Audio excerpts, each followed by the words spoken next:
So I'm just riding along in Skyrim the other day, minding my own business, when I spot some very disconcerting movement off to one side. Oh, what is that? At first I'm thinking my virtual worlds have begun to collide because I'm actually reminded of some weird rock-type Pokemon. Better go see.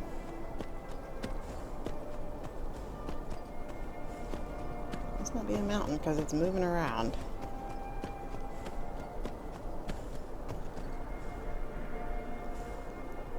Oh, I think I know what this is. Then I get a little closer and I realize that, well, it's just one of my outfit mods. Yep. Exploding dress. Finally causing a major issue that I suspected would show up at some point. Now, long ago, when I first got brave enough to start messing around with mods, I fixed, air quotes, some clipping for one of my Oriental-themed dress meshes, the Neo-Oriental dress. But in my ignorance, I thought I could just fix the skin that was showing through the mesh by deleting it.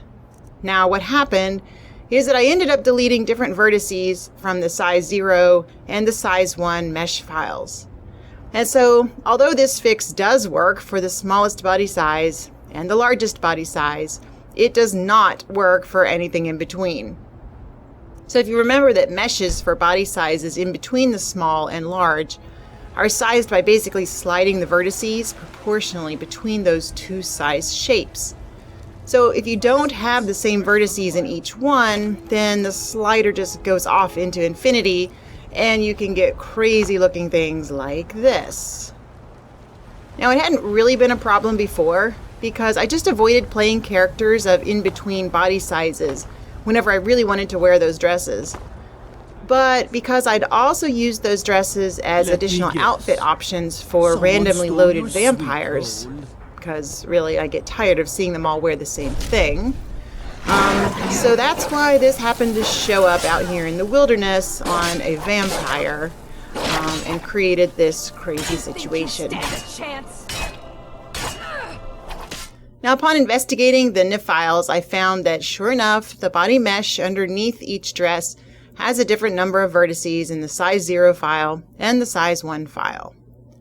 So I decided to try the quick and dirty fix of just replacing the body meshes in the NIF with fresh, untampered ones to see if that would work. To do that, I simply opened the 0 and the 1 mesh files for the dress and the 0 and the 1 mesh files for the UNP body, because that's the body type that the dress is made for. Now first I have to make sure the top node has the same name in each file, because if it doesn't, I have to change the name temporarily, because you can't copy and paste things over if they don't match. Now I say temporarily because if I had to do this, I would do it only temporarily in order to do the cutting and pasting. Then I would actually change it back, because there are things going on elsewhere that can be affected by this name, and I wouldn't want to create problems down the road somewhere else. And incidentally, you also can't cut and paste if there are more bones in the mesh that are being pasted in than what's already in the NIF file you're pasting to. Now, none of those are issues here, which is good, so we can actually just go ahead. In the dress file, I'm going to select the body node. I'm going to right-click and select Remove Branch to get rid of it. Now, if I just click Remove, that works, but then all the sub-nodes will actually pop out and show up under the main scene root node, which isn't really an issue per se. It just means I'd have to go and click on each one of them to remove them individually. So that's why it's easiest to just remove the whole branch right from the get-go. Okay, with the messed up body removed, then I go over to the corresponding sized body file, select the body node, Control-C to copy, come back over to the dress, select the scene root node, and hit Control-V to paste. It should come over with all of the subheadings intact, which it did in my case. If it hadn't, I would have needed to go ahead and copy the main body node and then put all the appropriate branches underneath so that it looked like the original. It probably won't paste with the right name, as you can see here, but that's easy to fix. If you go into the NI header block, you can find the correct string count down to see which one it is. You have to start counting with 0 for some strange reason. And when you find the number, then you enter that in right here in order to change the name of the node appropriately. You could just leave it, but it really bugs me to not have things named what they actually are. All right, for this size, the smallest body, things actually look good with this quick fix, the replaced body. The dress fits nicely and there's no obvious clipping. So I save the fixed NIF, close out the NIFs for the small body, and move over to the large body files. We do the same steps here to remove the old messed up body and bring over a new one. For this body size, you can see that the dress mostly fits well, but unfortunately we've got some clipping up here on the chest. And so that means that in order to fix it, we have to go all the way out into Blender. So now my 5-minute quick fix is going to take longer than I'd hoped.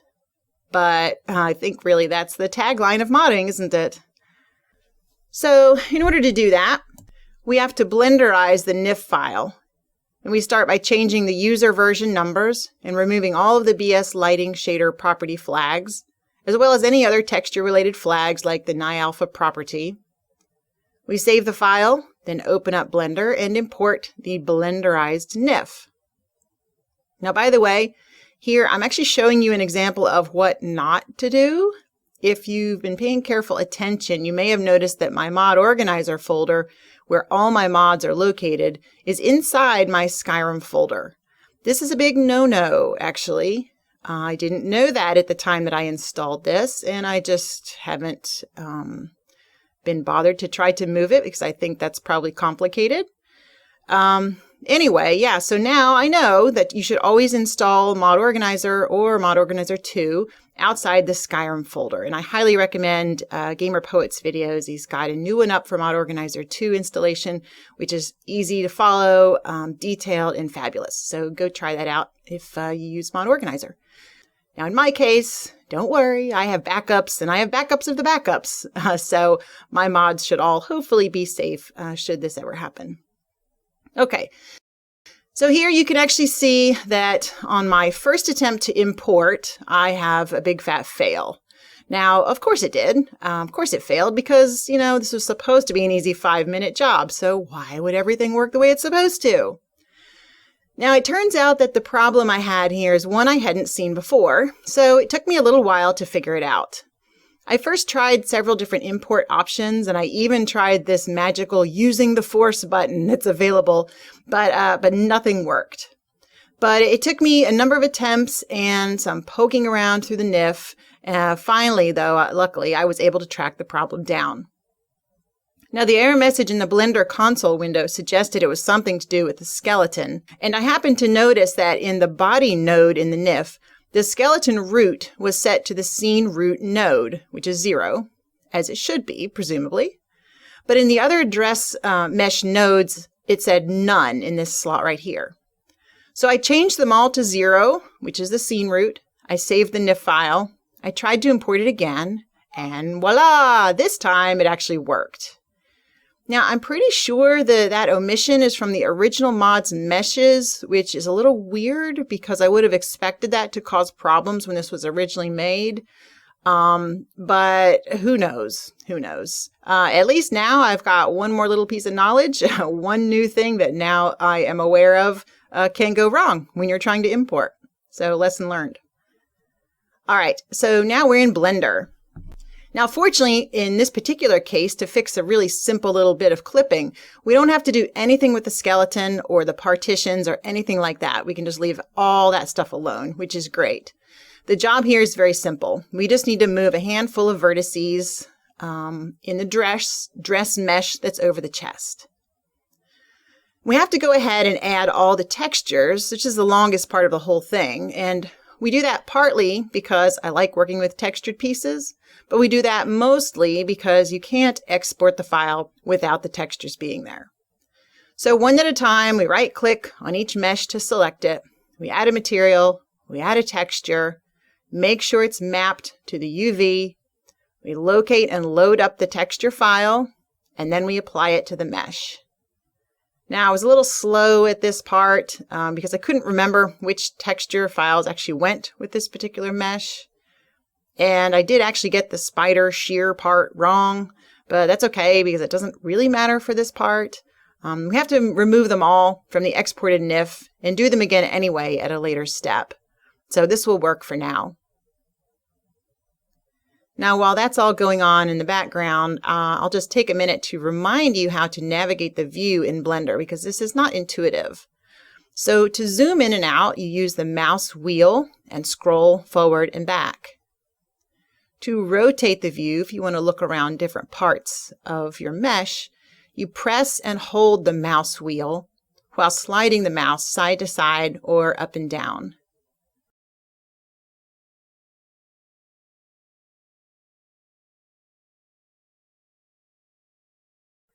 And to move the entire view around, if you want to center, put the center somewhere a little bit different, then you press and hold both the Shift key and the mouse wheel while you're sliding the mouse around. All right, so with everything textured, we turn our attention to the clipping area. I use the right mouse button to select the sheer top mesh, this spider pattern one here. And then I hit Tab to enter Edit Mode, which makes the vertices visible. I next hit A to deselect all the vertices. I hit B twice to get the Area Select function. And then I left-click in the area where I need to move the vertices of the dress away from the body underneath. I then right-click out in this gray open portion of the page to exit Area Select mode. And then I hit O to turn on Proportional Editing, so that surrounding vertices I did not actually select are going to move slightly whenever I move the ones that were selected. This makes for a much smoother edit, so you don't just have single vertices popping out of the area of the main mesh. All right, then I use the left mouse button on the colored arrows to get a direction-constrained movement, or I use it inside the small white circle in order to just get free drag in all directions. And I drag in my case, using the colored arrows, I drag slightly up and away from the body. It doesn't take much in this case because the clipping wasn't bad. Now you can see that the line where that sheer spider pattern part meets the bird pattern part of the fabric is not perfectly matched anymore. So I repeat a similar process on the main part of the dress, trying to get those two edges to meet up as closely as I can. When that's all done and I'm happy with my changes, I prepare to export. I right-click on each mesh one at a time, hit Tab to enter Edit Mode, and then I ensure that all the vertices for each piece are selected by hitting A either once or twice until all the vertices are yellow. And then I hit Tab again to exit Edit Mode for that piece, and I do that all over again for each piece. After that, I right-click on the skeleton, which is represented by the little arrows sticking out of the body. I hit A twice to select all the meshes, and then I export out as a NIF using the Fallout default settings. Now here you can see that I ran into another little snag. This one's because I messed up a little bit while doing the textures. I'd added the wrong textures, so I had to delete and redo it a couple of times for, I think, 2 pieces of the mesh. And during that process, the UV mapping got a little bit messed up. Actually, it was just I forgot to re-click on the UV button. So luckily, that was a simple fix. I just checked each mesh and made sure that the textures were set to UV. I try to export again, and this time everything looks fine.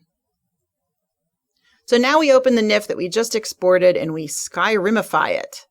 So we change the user versions back, we delete all the texture nodes that Blender added, and we reset the dismemberment partitions to Skyrim compatible values. Now I noticed while I was doing this that the size 1 file now has all of the body vertices assigned to a single partition, instead of being split over 2 as it was in the original. Now that's because I updated my Blender NIF Tools scripts to set the maximum bones per partition to 60 instead of the original, which I think was 18. Now, this wouldn't be an issue, really, except that now I knew that the size 0 file and the size 1 file didn't match.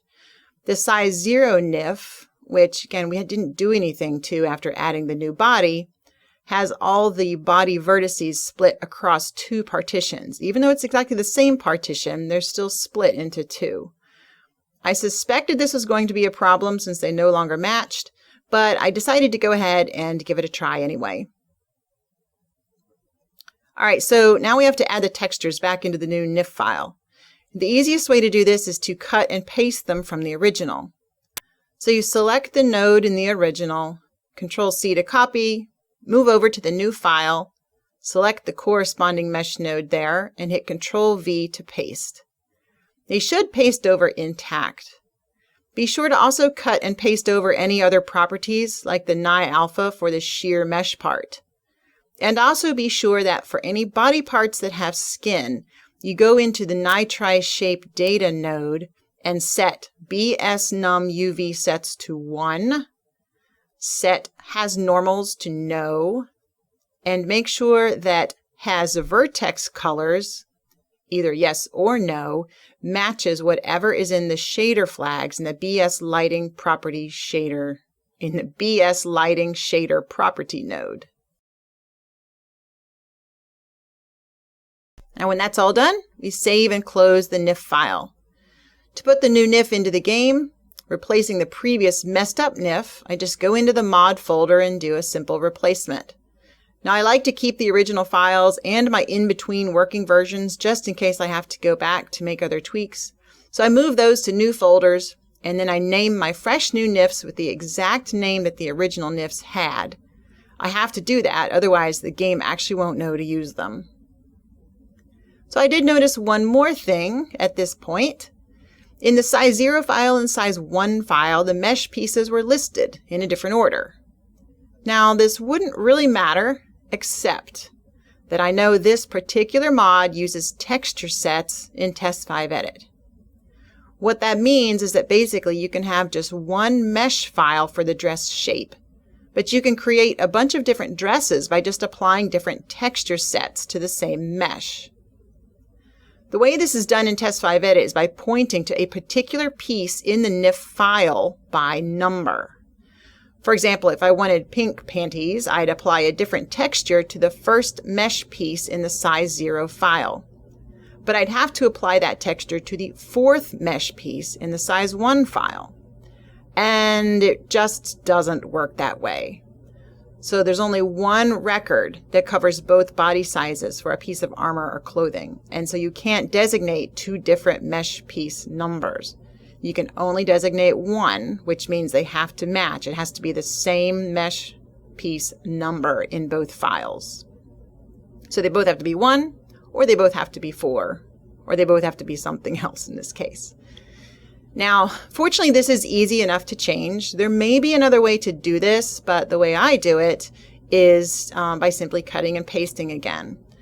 So what I decided to do was swap the mesh pieces around in the new size 1 file to match the size 0 file, because presumably the texture sets are based on numbers that are in the unaffected size 0 file versus my new one where they've been rearranged.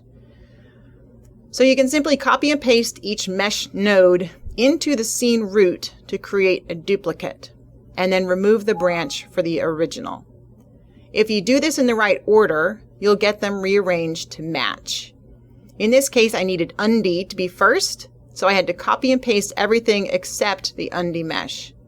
First I did one piece 2, so that it would be right below undie. Then I did shear, so it would be right below one piece. And finally, I did body, so it would be last on the list. Oh, now, it really isn't supposed to take this long for these simple type fixes. But finally, it's time to test this out in the game. So I load up a character and I have a look. The small body size looks fine. There's no clipping.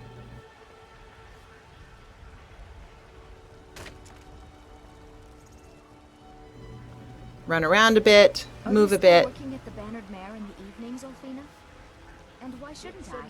Just because I'm learning doesn't mean I can't earn my own money. I didn't mean Skyrim. I'm sorry I asked.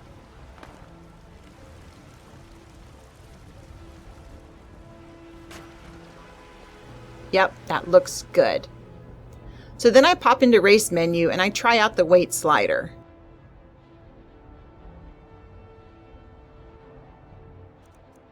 And bam, not so good. But at least I've seen this before and I know what it is. In fact, I already told you this was going to be a problem. I would put money on it being the partition thing.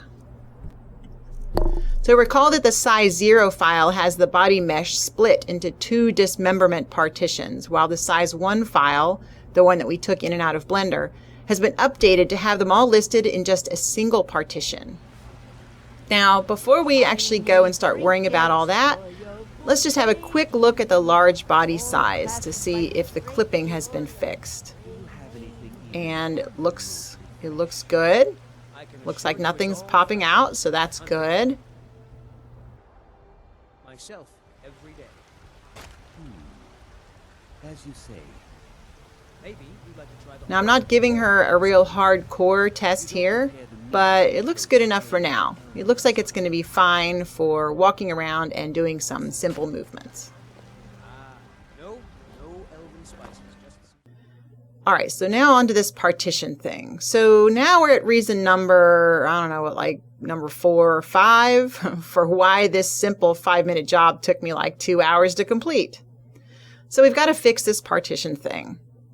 Now the easiest and the best fix, in my opinion, is to just take the size 0 file into Blender and simply re-export so the body is all going to fall into a single dismemberment partition with my updated settings.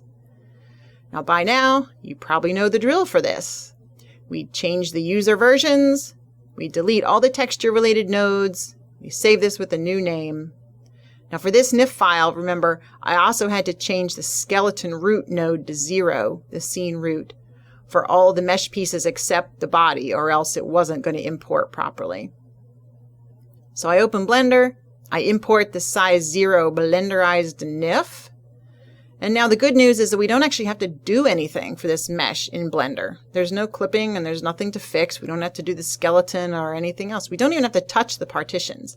All we have to do is export it to get the updated partitioning, because remember, it can take all 60 bones into one partition instead of just 18. So we leave everything alone, except that we have to add the textures for each piece or else it won't export.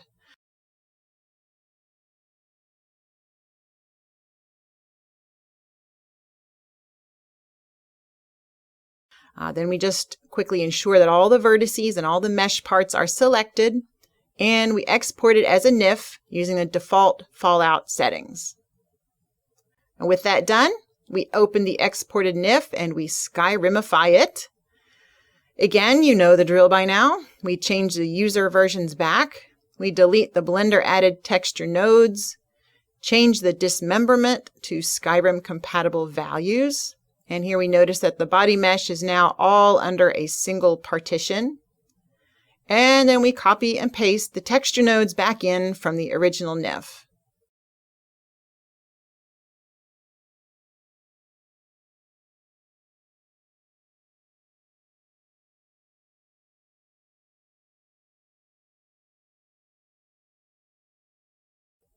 And of course, the nodes are now in a different order, and we have to fix that. So I copy, paste, and remove branches like I did before for the size 1 NIF until they are in the same order as the original. And we have to remember that the texture sets within Test 5 Edit are set up based on the original order of this mesh, so we have to make sure that everything is going to be in that order. Let's see. I had also noticed during this process that the size 0 file had vertex colors under the body mesh for the skin texture, but the size 1 file did not. Now I'm pretty sure that skin should have vertex colors, but regardless, these two files really need to match. So I opened up the size 1 file again and I made that change. By adding vertex colors in the shader flags of the BS Lighting shader property node.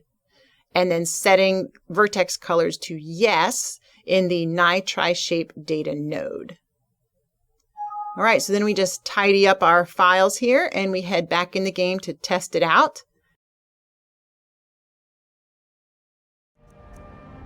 And yay, it worked! So now that both of the body size NIF files match, we've got the weight slider working perfectly. Now, I do apologize that this ended up taking so long, but as you know, I ran into some unexpected issues.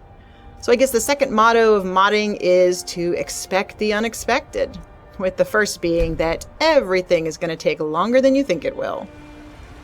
Now, I hope you enjoyed this little adventure. Thankfully, it ended up being a success. Good luck with your own modding adventures, and I'll see you next time.